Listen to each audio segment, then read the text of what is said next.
Hello, and welcome back to the SYSTRAcast. Today I'm speaking to Fatima Almaarofi. Fatima is a civil engineer in our Birmingham office. She's been in the company for around a year and has a really fascinating story of how she got to where she is today, as well as her career path, which is potentially a route that many would not think of or consider. Good afternoon, Fatima. How are you? I'm good. Thank you, Tim. How are you? Yes, very well, thanks. It's really nice to speak to you today. And yeah, it's good to cover different parts of the company, and we've not spoken to too many people in engineering so far. Are you able to just tell us a little bit about yourself, first of all? Yes, thank you for inviting me for this podcast. And thank you for SYSTRA to employing me with this very international company. I'm really pleased. First of all, I have a background in civil engineering, but in Iraq from another country. When I moved to the UK, I found it's difficult to work in my own degree in Bachelor of Science Engineering. Then I worked on myself. Then I joined the Women in Construction.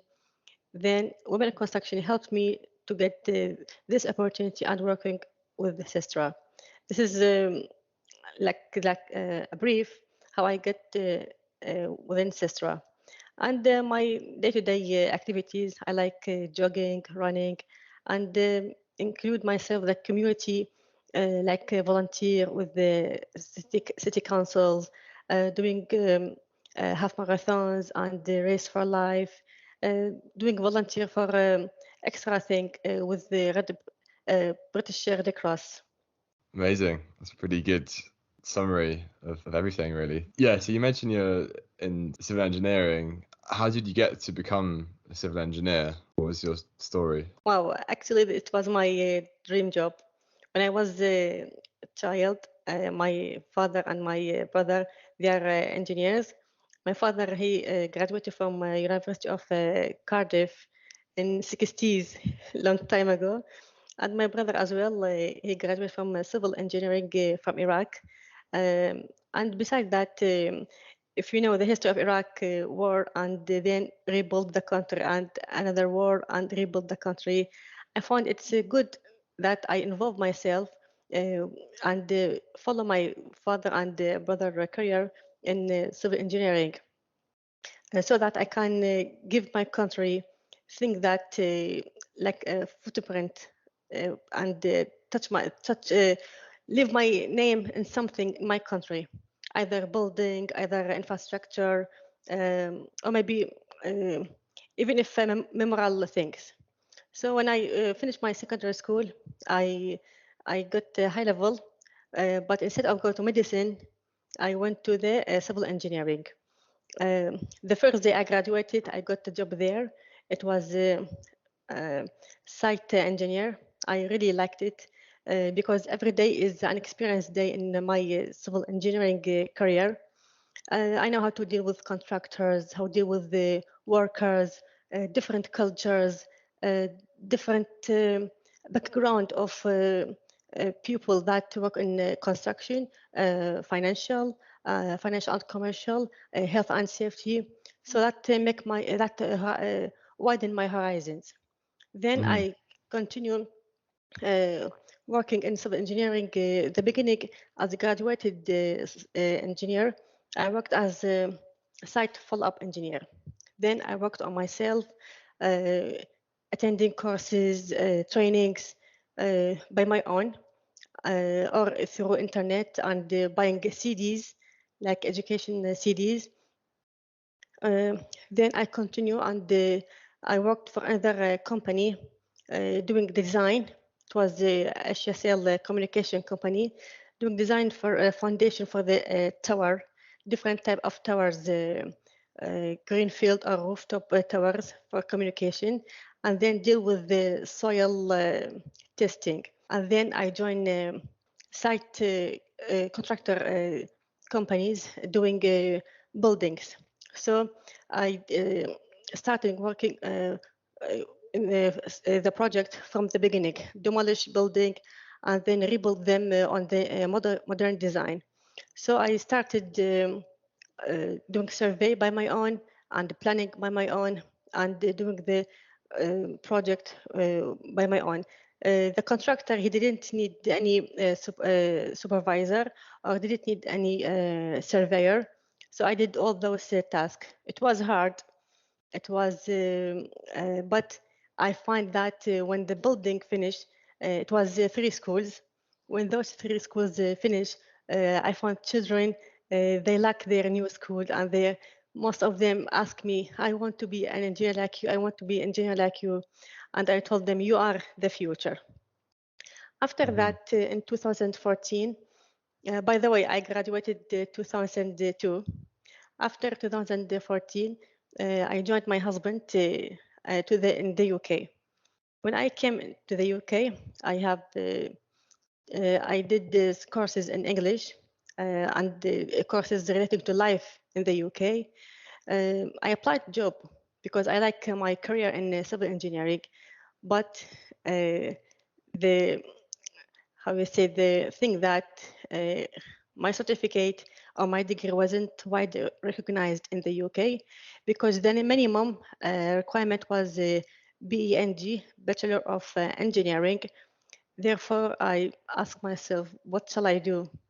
I like this career, and every time when I work in the UK, find infrastructure companies doing their job, infrastructure projects, new development area, and so I have to do something.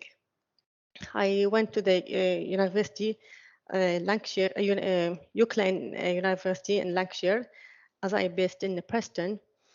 So they say you have a degree, but it's not widely recognized, so you have to do top up. So then I joined Bolton, because Bolton, the University of Bolton, it has the accredited degree. So I did the 1-year course and I gained a Bachelor of Engineering with another degree. And then I applied for a job. I got a job, but it was in the very south of the UK. It was difficult to move. So what shall I do? I find myself, I can't study more. I joined the University of Salford and did a master in transport engineering and planning. It was a really good experience, study a specific specialist in civil engineering. And, coronavirus came and that make our communication only through online. And when I finished my courses, first course and the second course, then doing my dissertation. When I finished my dissertation, before I get my degree, I found the advertisement called Women into Construction. I asked myself, okay, let's join Women into Construction, and started following them on LinkedIn. And I found they have a podcast on Facebook. So I followed both pages on LinkedIn and Facebook. I joined meetings, joined webinars. Then during the chat, one of those webinars, Women into Construction asked the attendees, if you want to join us, just follow follow us and send us an email through this email. So then I just surprised after, let's say 2 weeks, I got this job. To be honest, I cried because finally I back to my dream job. And now I am working with SYSTRA. In SYSTRA, I didn't feel that I'm working like a company. No, in SYSTRA, I thought myself like one of SYSTRA family member. In SYSTRA, they have to be honest, all people smiling, friendly, welcoming, and the thing that I liked it when I just switched off the phone with Philip after he told me that I got job. After a few minutes, Jane, she called me back. She said, "Congratulations." I surprised. How did she know that? And then I recognized that she is working in SYSTRA and she is a member in Women in Construction. She said, I am in Women in Construction and I am in SYSTRA. I said, wow, that's a very small word. I see. It is a small world, isn't it? And Yeah, I agree. Yeah, it is a nice little family. it is. Yes, And it's nice that you can have those interactions with people, and it's nice that you can always meet new people with it being quite quite a growing company in the UK. We've not met before, but it's really good to chat to new people, isn't it? And it is. Yeah, and it's really inspiring to hear that you've gone sort of in those two different chapters of your life. You've had the job previously back in Iraq, and then you come over here and had this, and do you feel as though you've had to earn it in a way being here? You've had to do all these qualifications, and that must make it even more exciting, and you must be delighted that you've now got to where you want to be again. exactly. Yes, that it was not 1 year or two. It took me 5 years. So 5 years I did the English qualification, uh, and did the health and safety qualification, and the two degrees that I got. Hmm. Yes, Excellent. but for the job, no, it's the same. So your day-to-day job that you do now, in a nutshell, what do you do? Okay, so now I'm working as a senior engineer on HS2 lead design organization. So I usually doing reports, attending meeting, and writing down meeting minutes, and highlight issue to my manager. And this is for now. The next stage, we will attend meeting on site. After that, when the right job and the real job be on the ground, we will go. I mean, myself and the team go to the site and then attend the construction work. So it will start gradually. Exactly what I did in Iraq started gradually from the office, then to the site. Okay, that's always nice to get out and about, isn't it? And It it's a is, really and nice to get have fresh air and responsibility. Yeah, have have the responsibility. responsibility. Yeah. Yeah. Do you have fond memories of your time in Iraq? And what was that like, and how different was working there to working here? Yeah, it's only the weather. The weather, Because yeah. I can see that engineers here in when it's become 30 degree or 35 degree, I mean actually 30, you don't have 35 in the UK. They feel very hot. Hmm. Oh, but I find it's nice weather. You're used to it. Yeah. Because in Iraq, I remember in September or October it was 48 degree and Wow. 50 degree, and I work under the sun. It didn't affect me. Yeah.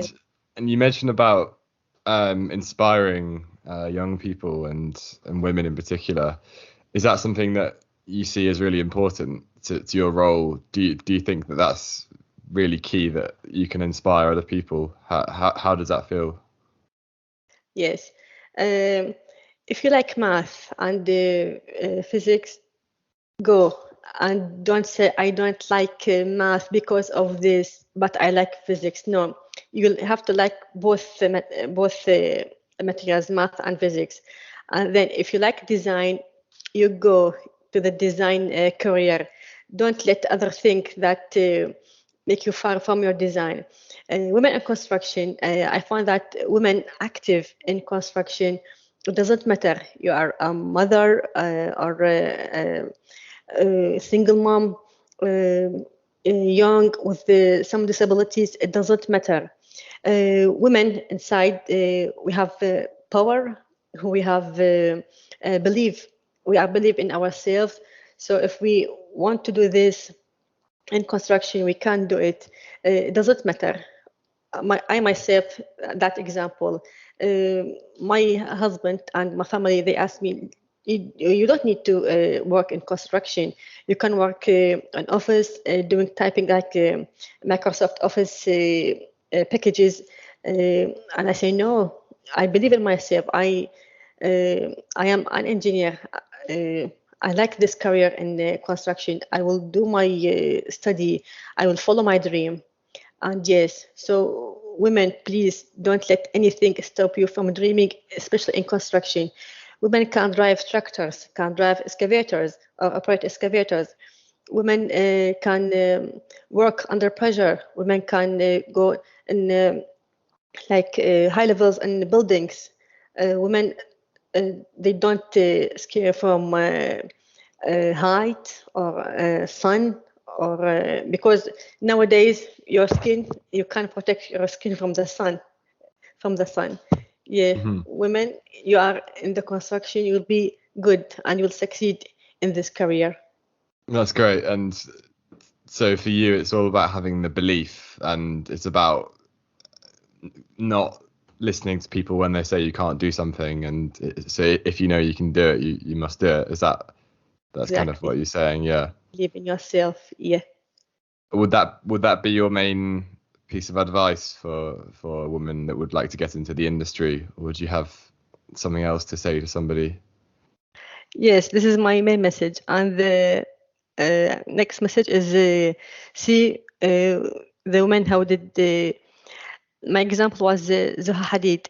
She's from Iraq. She moved to the UK, and she continued her studying in architecture, and now her designs on the whole worldwide, in the UK, in Sydney, in China, and Dubai. So she believed in herself. So she's a good example of that. Mm-hmm. So also, the architect. She was the architect, exactly. Right? Yeah. Lots of really lovely buildings. Exactly, and the thing that her name is in UK history. That was really impressed me. Mm-hmm. Also, my son, my children, I know that he likes math. Every time I'm encouraging him doing math, even if he's still 6-year-old. Yeah, that's lovely. Yes. Is there anything else you would like to add? Yes, please. I would like to add that for women, please, you are not just for your family. You are inspiring other women. I can see that women asking me, how can you run with your son? I say, being a mom or a new mom doesn't stop me doing my normal activity, running, swimming, going to gym, and extra stuff. So they enjoying that activity, and that was in Lancashire. So myself, Zuha Hadid, she was my idol. So I followed her, and yes, I got to the top. Make my dream come true. That's great. That's really inspiring for anybody, even for I guess even for men that are in construction, because it's so important to have that balance, of course, isn't it? Exactly, yes. That's great. Yeah, no, thank you for that. My last question for you is that it's a Friday, and I want to know what you're doing at the weekend. I know that you're into park runs. Yeah. Is that what's happening tomorrow? Exactly. Exactly that. That will happen tomorrow, and before that, I will drop off my son to the football. Oh, football. After that, football start 9 and park run start 9, and the same park. Yeah. So we'll do the same activity. He will do football. I'm doing park run. That's excellent. Right. Which park is that? Tomorrow I'm going to Sutton Coldfield Park. Excellent. Yes. That'll be lovely then, won't it? Well, thank you so much, Fatima. That's been a really interesting chat about your job and your career and your progression. So thank you for your time. Thank you, Tom. Thank you very much.